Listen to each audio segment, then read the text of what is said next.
is when we looked way up there on the right-hand side. We saw a state cop. Yeah. This is the killer part, right? Oh, you saw the pace car on the side of the road? Yeah. Pace car came out, and Warren went, woo. Well, when he goes, we passed the cop at 80. Yeah. Okay, and at that one point, the cop started moving. I'm thinking, you're getting hammered, bud. You're getting a ticket. And the cop pulls out, and he stays on the side of the road, gets on the throttle, and then takes the exit. And game on. Green flag is out again. We went from Fresno, California to Bakersfield, and it's supposed to take an hour and 20 minutes. We did it in about 50 minutes. Yeah.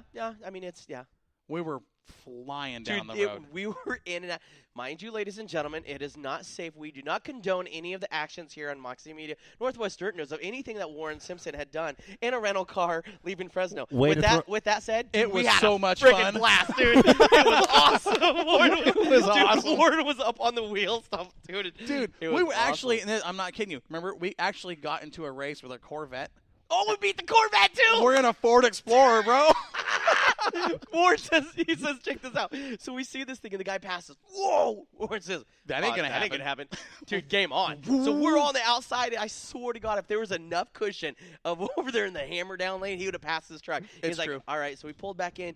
Corvette takes off. It was one of the newer Corvettes, right? And then he's like, okay. So he gets stuck in traffic. Warren goes, watch, yeah, whoa, passes him. So the Corvette wants to race. He's like, not in my block. Yeah. Dude, we were checkerboard and everything like that. We qualified first. We were on the pole for the feature. It was fun. It was a fun ride down. Okay, let's get into the show. I thought we were in the show. Maybe. I think we're sitting here in CHP's listening going, I'm still trying to recover. We need to figure these guys it's out. Wednesday, and I'm still recovering. Well, and look, Josh over here, he's still slurring his words. I wonder if he's dried out from the trip yet. He was dried out during the trip. The sun took it out. It was awesome. I think we sweat whatever we had in. But so, I mean, man, it was an awesome experience. We had a good time with everybody we met. Not a bad experience. Not at all. Scott Schweitzer says, "Do what you want here. Make yourself at home." Night one, let's just get right into it. Let's talk about, because remember I told you guys, night one compared to night two is hammered down. I mean, hooked up. You got the wet clay. It's tacky, and you're looking at track record times. Okay, night one, we saw some awesome qualifying on a track that started to get a little rough. Still had a lot of traction in it, and by the time the features rolled around, Josh, it went dry slick. It was opposite from what we had, from what we talked about and stuff. Is that it was supposed to be hammered down. It's supposed to have a little bit of moisture and it's supposed to have a cushion. It went dry slick about the start of the main events, and it was something that you talk about that there was no breaks literally. I mean, we got our list and like Corey said, there's no breaks. There's from 7:15 to 7:22. This is going on from 7:23 to this is going on, and Scott Schweitzer and his group literally did take a break to sit there and kind of grade the track, try to bring the track back in. And it was because truly the track caught, when I say everybody off guard, I mean everybody. From the best drivers to the safety crew to the announcers in the booth. That track went dry slick. And the thing about going dry slick is when Bakersfield goes dry slick, it becomes extremely slick. Now, once it takes rubber, it gets extremely fast. We were in between that, right at the dry slick point where it was getting.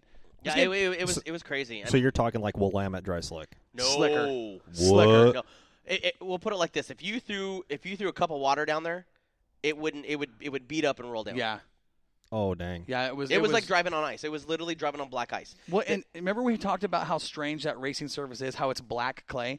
Josh and I spent some time. If you listen to the post-race show, for those that listen, you'll remember we spent some time talking to Schweitzer, and that clay actually comes from the Grapevine. Yep. And it's weird because they put this stuff down in the vineyards, and then as it rains and the rainy season comes, and everything washes down the hill. That's actually clay they dig out of the ditches, the overflow ditches. They dig it out and they put it in trucks and they haul it. Schweitzer gets a really good deal on it, so he flies it. It has it, rolled into Bakersfield Speedways, and it is black. I mean, it's just the weirdest. Yeah, I looked at that picture you guys posted on Moxie, and I'm sitting there going, that looks like asphalt. Okay, so on top of that, speaking with that said, is that he has to put a bunch of different chemicals in that dirt to keep it the way it is, because it's there's a lot of calcium in the water that comes out of the well that they put down. So if they don't treat it with certain chemicals, there's a crust that builds up on top of that. Yeah. So they treat it with, and he didn't say what he treats it with. He wasn't going to let that go. Yeah. But he did said they do treat that water with certain chemicals and compounds to keep the crust from building on top of the racetrack. Mm-hmm.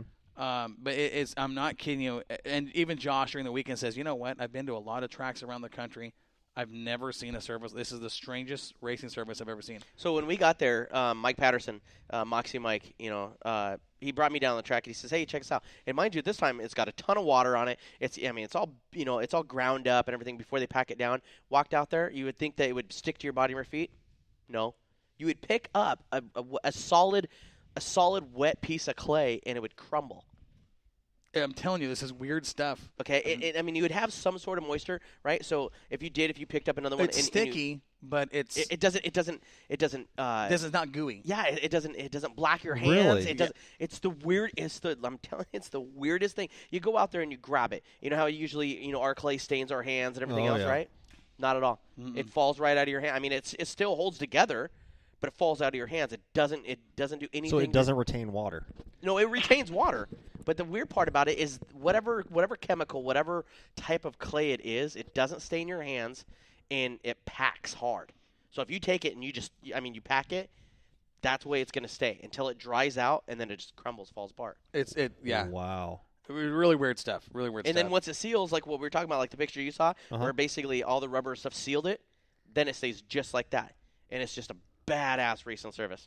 It really is. Dude, it's crazy. It is a service that will test the best of the best. And it you did. Gotta use all your talent. And then we saw guys that nailed the setup, and we saw guys that were really good that didn't hit the setup. Friday night, it was weird because what you went in from the end of the mains from that dry slick surface, the guys that were really really fast missed it by far. Usually what they talk about, we talked to Bobby Hogue, we talked to Rubber Rouser, we talked to Clay Daly, we talked to all these guys and talked about what you end that first night with is pretty much what you start the second night with.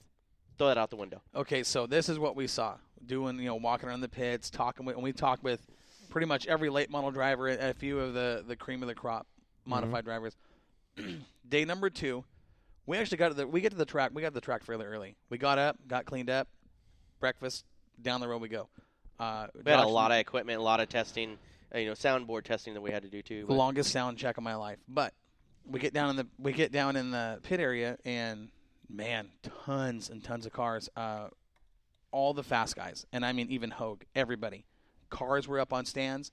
Crew was working on them. I mean everybody. Drake, Hogue. Toast. We saw it with Toast. We saw it with.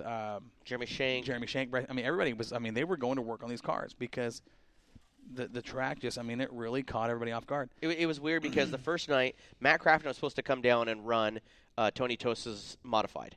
Didn't make it down, so they went ahead and threw Tony's setup underneath it. Out to lunch. It literally. You talk about one of the fastest of the top 5 cars.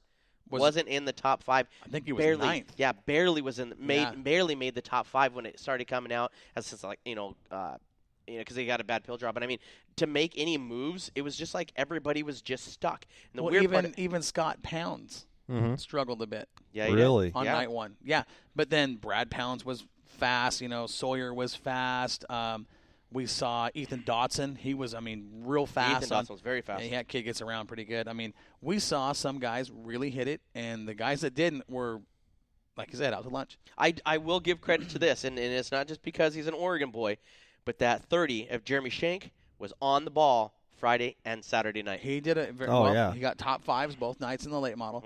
Second the first night, 5th the second night. And the thing about it was night number 2, he I think he would have finished even higher than 5th. The thing about it was, and it happened to a lot of guys that were really good, some of your best drivers, they'd get in this group of cars, and because the track was so slick, they couldn't do anything.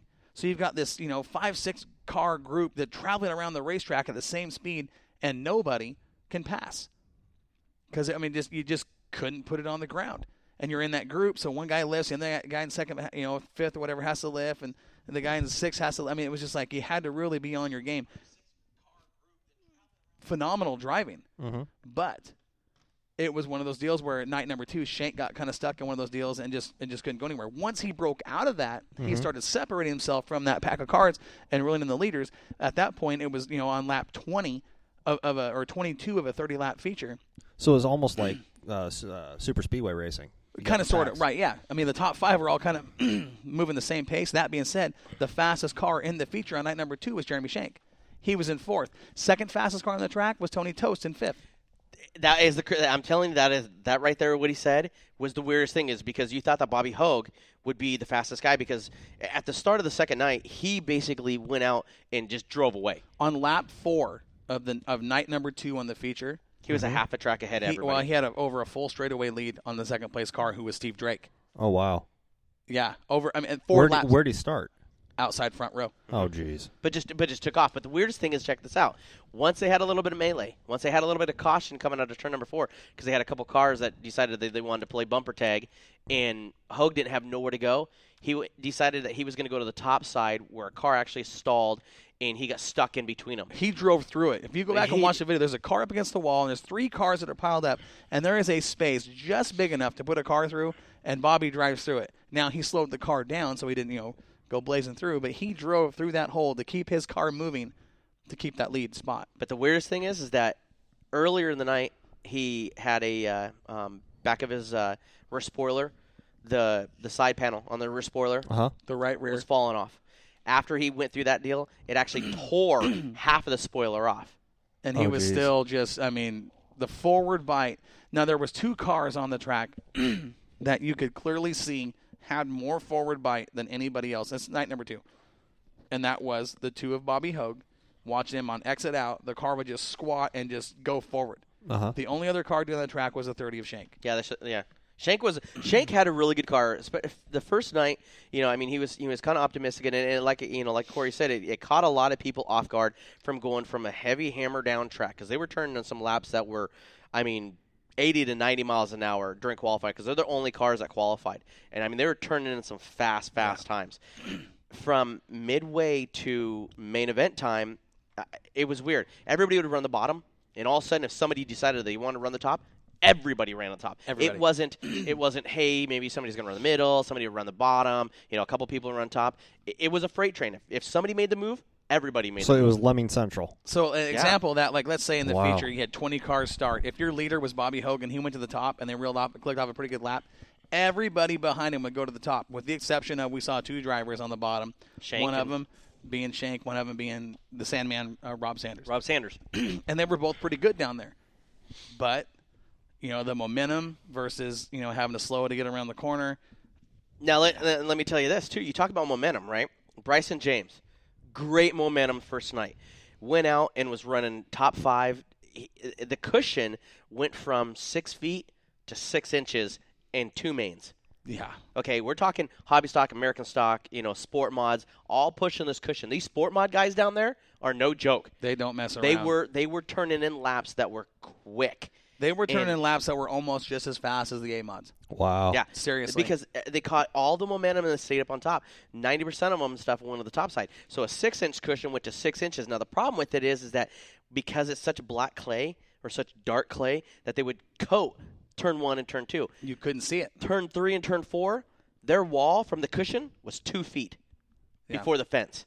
It's a short wall there anyway, which is kind of, we were talking about that. It's kind of scary. It kind of is, because you're when you're used to seeing those big walls at Willamette, or even, even Sunset has decent sized walls. Yeah, we have good walls. Yeah. You get to Bakersfield, and I'm not kidding you, the wall off the track is no more than 28 inches. Yeah, if that. It's fairly short.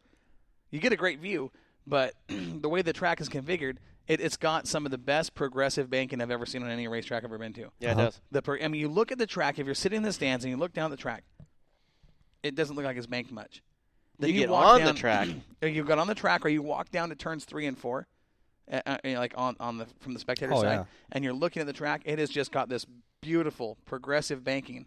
That it's a whole lot deeper than you think it is, and And it's fast. These guys, second night was starting to, let's go back to Bryson James.